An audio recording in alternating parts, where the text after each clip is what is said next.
everyone, Amber here. Welcome back to my channel. In today's video, I wanted to do a quick project share of this traveler's notebook that I finished creating over the past weekend. I had so much fun creating this notebook. I've created a similar book in the past. This is one that I created last year. I had so much fun making it. I made it using a tutorial from Paige Evans. I will leave that link down below in case you want to check it out and make your own journal like this. But you can see that it came out really chunky, which I personally love. I love chunky projects. I think that they are so fun.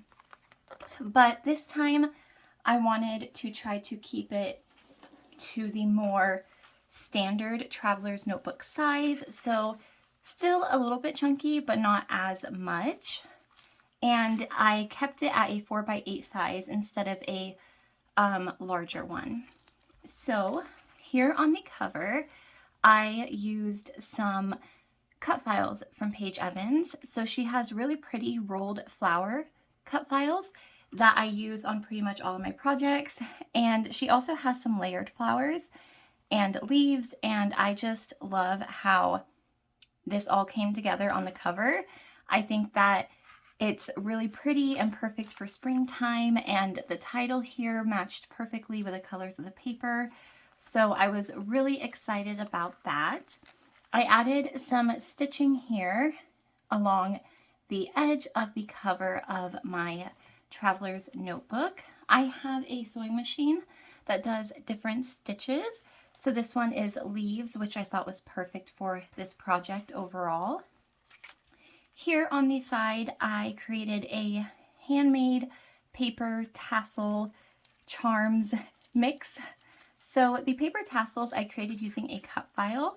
I found it for free online a while ago. If you just Google paper tassel cut files, something will come up. You can also create these if you have fringe scissors. So I don't have fringe scissors, so cut files really helped me out here. And I just attached those two beads and then used some jump rings from Amazon to attach everything together. And I love how fun and noisy and chunky that turned out. So here's just another little look at the outside.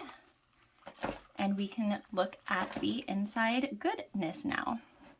So I kept the introductory pages pretty simple so that later if I wanted to add a title when I use this book to document something, I can do that. So I just used a cut-apart card from the Bloom Street collection. That is what I used to create this traveler's notebook. And I hand stitched with that same leaf stitching. Not hand stitched, I machine stitched with my sewing machine. That would be very intricate if I did it by hand. I did that same stitch here.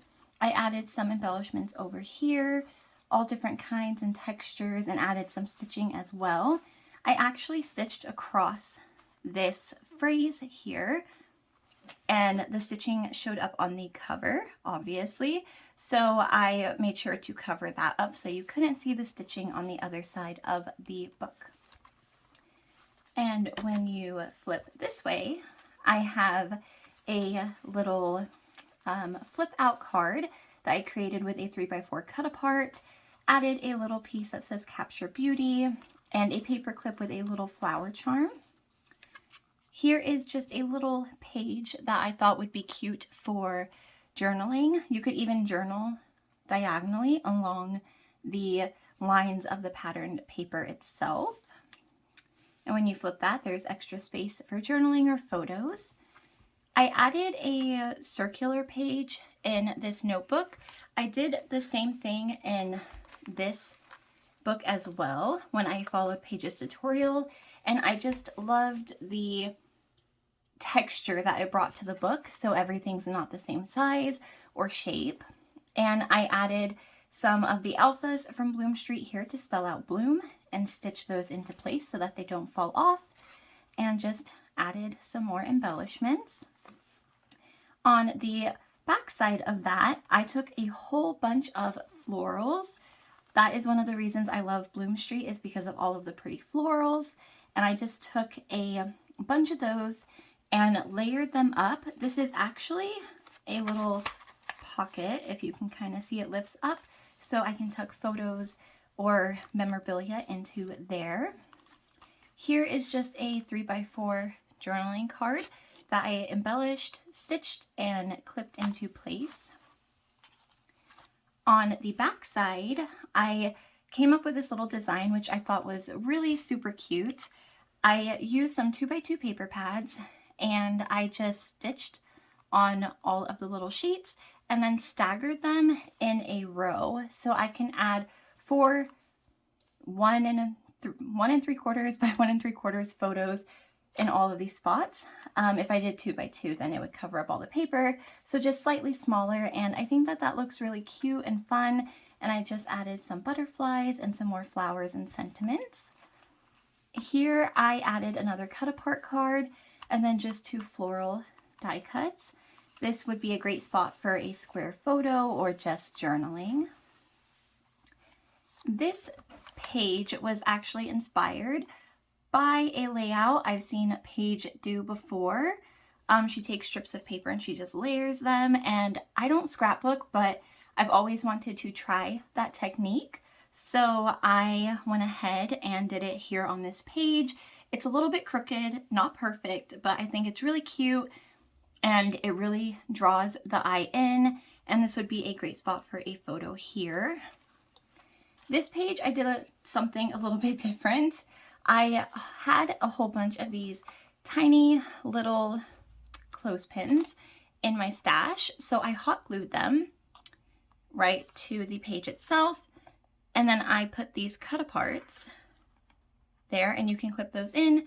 You can clip little photos, again, memorabilia, anything really into those spots, and I thought that was just a really fun interactive idea. Here is just a little bookmark I added as something extra. I also added some pom-pom trim here just because there's a little bit left in my stash and I wanted to use it, and it matched the colors perfectly.